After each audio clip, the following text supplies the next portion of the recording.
दोस्तों मेरे मन में एक सवाल हमेशा आता है और आपके मन में भी शायद यही सवाल आता हो कि गूगल हर साल अपना एक latest Android operating system release करता है। वो एंड्रॉइड ऑपरेटिंग सिस्टम हमें कब मिलेगा, सवाल ये होता है कितने लेट मिलेगा या नहीं मिलेगा। और अगर बात करें हम आईफोन वगैरह की, तो आईफोन में जब भी कोई नया वर्जन रिलीज किया जाता है तो उसका अपडेट आईफोन वालों को एक वीक के अंदर ही ज्यादातर केसेस में मिल जाता है, लेकिन एंड्रॉइड के साथ में ऐसा नहीं है। तो ये पूरा प्रोसेस कैसे काम करता है, कब आपको एंड्रॉइड अपडेट्स मिलते हैं, बीच की क्या कुछ चीजें होती हैं, इसी बारे में आज बात करेंगे। और अगर आपको वीडियो अच्छा लगे तो वीडियो को लाइक करना, चैनल पर नए हो तो चैनल को सब्सक्राइब करना।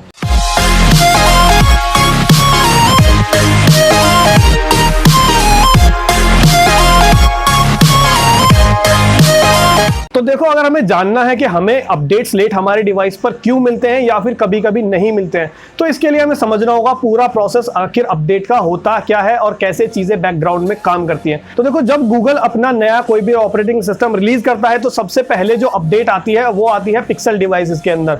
पिक्सल डिवाइसेस में क्यों आती है? क्योंकि उनके अंदर प्योर एंड्रॉइड होता है, उसके ऊपर कोई भी स्किन वगैरह किसी भी तरह की कस्टमाइजेशन नहीं होती है। और अपने किसी भी लेटेस्ट अपडेट को अपने पिक्सल डिवाइसेस पर देने से पहले गूगल क्या करता है, अपनी जो एंड्रॉइड प्लेटफॉर्म डेवलपमेंट किट होती है वो सभी थर्ड पार्टी मैन्युफैक्चरर्स को दे देता है। मान लो आपका Xiaomi है, सैमसंग है, ओप्पो है, वीवो है, रियलमी है या फिर कोई भी और हो सकता है। और फिर इसके बाद में गूगल अपडेट करता है अपने पिक्सल डिवाइसेस को। अब इसके बाद में शुरू होता है आपके लिए जो काम कंपनियां करती हैं, मतलब आपको अपडेट प्रोवाइड करने का। तो सबसे पहला काम जो कंपनियों के द्वारा किया जाता है, जब बेस एंड्रॉइड मतलब बिल्कुल जो बेसिक एंड्रॉइड होता है वो गूगल की तरफ से कंपनियों को प्रोवाइड कर दिया जाता है और यहां पर कंपनियां उसको मॉडिफाई करती हैं अपने चिपसेट यानी कि प्रोसेसर के अनुसार। यहां पे प्रोसेसर अलग अलग तरह के हो सकते हैं, अलग अलग मॉडल के हो सकते हैं। फॉर एग्जांपल आजकल जो ज्यादा पॉपुलर चल रहे हैं उनमें आपका स्नैपड्रैगन आ जाता है, मीडियाटेक आ जाता है, क्रीन और एक्जिनोस आ जाता है। और ये जो पूरा प्रोसेस होता है ये कहलाता है हार्डवेयर एब्स्ट्रैक्शन लेयर, यानी कि HAL शॉर्ट फॉर्म इसको कहते हैं। इसमें बहुत ज्यादा टाइम लगता है कंपनियों को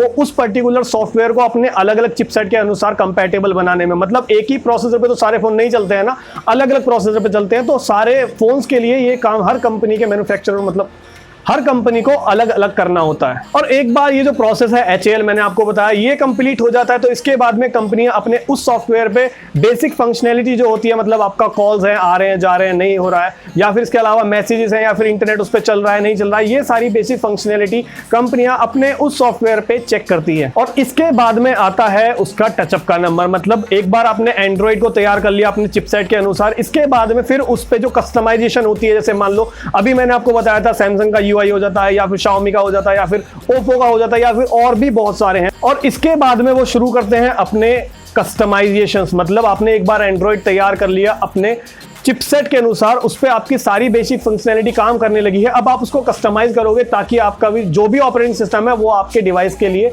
वैसा दिखे जैसा आप अभी तक प्रोवाइड करते हो। मान लो सैमसंग का है तो वो One UI जैसा दिखना चाहिए, Xiaomi का है तो वो MIUI जैसा दिखना चाहिए। वैसे ही बाकी सारे अगर मैन्युफैक्चरर्स की बात करें तो वो भी इसी तरह से कस्टमाइज करते हैं। और इसके बाद में जो एप्लीकेशंस हर मैन्युफैक्चरर अपने सेपरेट प्रोवाइड करता है वो इसके अंदर इंस्टॉल किए जाते हैं। जबकि ध्यान दिया जाए तो गूगल का जो स्टॉक एंड्रॉइड होता है उसके अंदर ऐसी चीजों की कोई जरूरत नहीं पड़ती है, ना तो एडिशनल सॉफ्टवेयर वहां हमें इंस्टॉल करने पड़ते हैं, ना ही उसके ऊपर हमें कोई थीम लगानी पड़ती है। और एक बार ये सब चीजें हो जाती हैं तो इसके बाद में इस सॉफ्टवेयर को टेस्ट किया जाता है जो डेवलपर टीम होती है उसके द्वारा। जब उनको इसमें कोई एरर नहीं दिखते हैं, बेसिक फंक्शनैलिटी वगैरह अच्छे से काम कर रही होती है, तो इसके बाद में आता है बीटा टेस्टिंग का नंबर। वहां पे फिर वो बीटा वर्जन इसके रिलीज करना शुरू कर देते हैं कुछ चुनिंदा यूजर्स के लिए।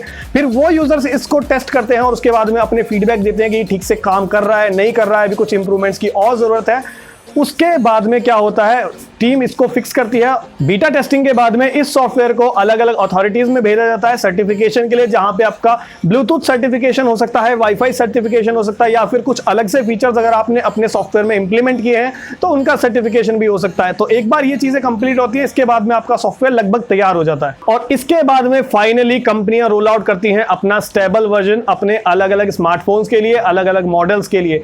तो ये सारे प्रोसेस होते हैं और हर प्रोसेस में बहुत ज्यादा समय लगता है। इसीलिए हमें हमारे फोन पर जो अपडेट होते हैं गूगल के नए ऑपरेटिंग सिस्टम के वो थोड़ा सा लेट मिलना शुरू होते हैं। और अपने एंड्रॉइड ओरियो के साथ में गूगल ने एक नई चीज की है जिसका नाम है प्रोजेक्ट टेरेबल। इसकी मदद से क्या कर सकते हैं, गूगल आपको एंड्रॉइड ऑपरेटिंग सिस्टम बना के देगा, कंपनियां डायरेक्टली उस पर अपनी UI स्किन्स लगा सकते हैं, लेकिन चेंजेस उन्हें वहां पे भी करने पड़ते हैं, टाइम उन्हें वहां पे भी लगता है। और एक चीज आजकल जो आप देख रहे होंगे, पहले बीटा टेस्टिंग जो होती थी एंड्रॉइड ऑपरेटिंग सिस्टम रिलीज होने से पहले किसी थर्ड पार्टी मैन्युफैक्चरर को नहीं मिलती मिलती थी, लेकिन अभी आपको काफी सारे मैन्युफैक्चरर देते हैं। तो गूगल ने इसी प्रोजेक्ट के जरिए अपना जो बीटा टेस्टिंग प्रोग्राम है उसको अलग अलग मैन्युफैक्चरर्स तक पहुंचाया है, अलग अलग यूजर्स को पहुंचाया है। क्योंकि आप देख सकते हैं एंड्रॉइड 11 की अगर बात करें तो अभी वो रिलीज नहीं हुआ है, गूगल उसकी बीटा टेस्टिंग कर रहा है। इसी के अलावा OnePlus है या फिर और भी काफी सारे ब्रांड्स हैं, वो भी एंड्रॉइड 11 की बीटा टेस्टिंग कर रहे हैं। तो ये चीज इसी प्रोग्राम के चलती हुई है, जिसको कहते हैं प्रोजेक्ट टेरेबल।